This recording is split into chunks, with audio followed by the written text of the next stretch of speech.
શિસ્તને વરેલી ભારતીય જનતા પાર્ટીમાં હવે આંતરિક જૂથબંધી ડખા અને ભાંજગઢે એક વરવો ગણગણાટ ચાલુ થઈ ગયો છે। વાત કરી રહ્યો છું નર્મદા જિલ્લાની રાજપીપળાની।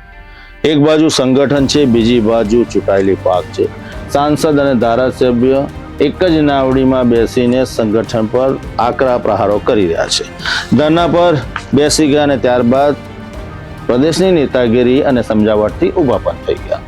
પ્રશ્ન એક જ છે કે કારમી હાર પણ થઈ, સાથે સાથે એકબીજા પર આક્ષેપ પ્રતિ આક્ષેપનો મારો પણ ચાલ્યો અને સંગઠન અને ચૂંટાયેલી પાક એકબીજાથી વિમુખ છે। પ્રદેશ નેતાગીરી પણ તેનાથી કંટાળી ગઈ છે, કેમ કે હવે કેવી રીતના આ લોકોને સમજાવવા જેથી કરીને સમગ્ર મામલો થાળે પડે।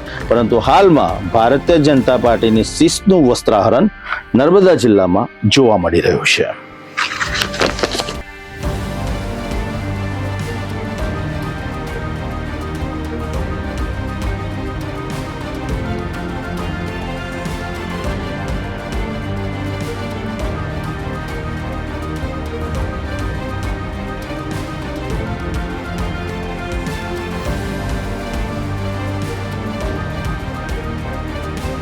પ્રાપ્ત માહિતી મુજબ નર્મદા જિલ્લામાં ભાજપના આંતરિક જૂથવાદે હવે ચરમસીમા પકડી છે। ધારાસભ્ય દર્શનાબેન દેશમુખે જિલ્લા ભાજપ પ્રમુખ સામે ખુલ્લી બાંયો ચઢાવી હોવાનું સામે આવ્યું છે। આ વિવાદ બાદ પાર્ટીના અંદરખાને ચાલી રહેલી અસંતોષની સ્થિતિ હવે જાહેર બની રહી છે।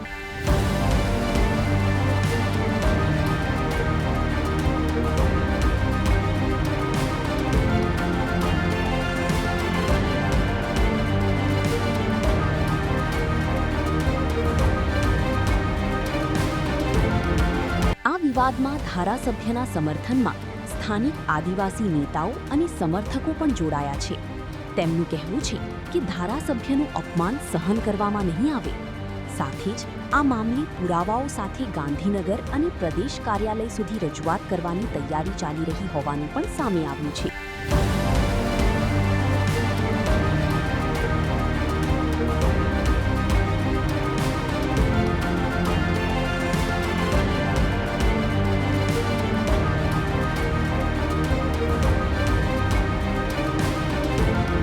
પાર્ટીના ઉચ્ચ સ્તરે આ મામલાને શાંત કરવાનો પ્રયાસ ચાલી રહ્યો છે, પરંતુ અંદરખાને તણાવ યથાવત હોવાનું ચર્ચાઈ રહ્યું છે।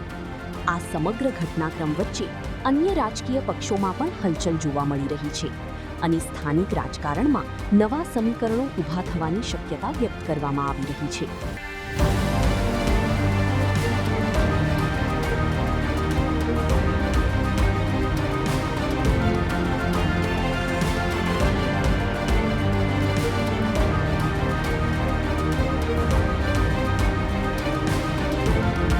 સમગ્ર દેશની અંદર ભારતીય જનતા પાર્ટીનું સંગઠન ખૂબ જ મજબૂત છે અને એટલું સરસ રીતના સંકલન થાય છે, પરંતુ નર્મદા જિલ્લામાં મોટી પાડ પડી છે અને તિરાડ જણાઈ રહી છે।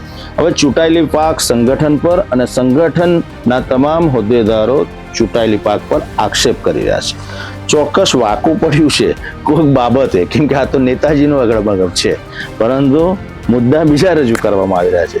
અરે આ વાકું કેમ પડ્યું છે અને એનું સમાધાન કેવી રીતના થાય એ પ્રદેશ નેતાગીરી પણ ખૂબ સારી રીતના જાણે છે। એટલે એક જ ટેલિફોનની ઘંટડી રણકી અને તમામ નેતાજી સમજી ગયા, ચૂંટાયેલા પણ અને સંગઠનના પણ।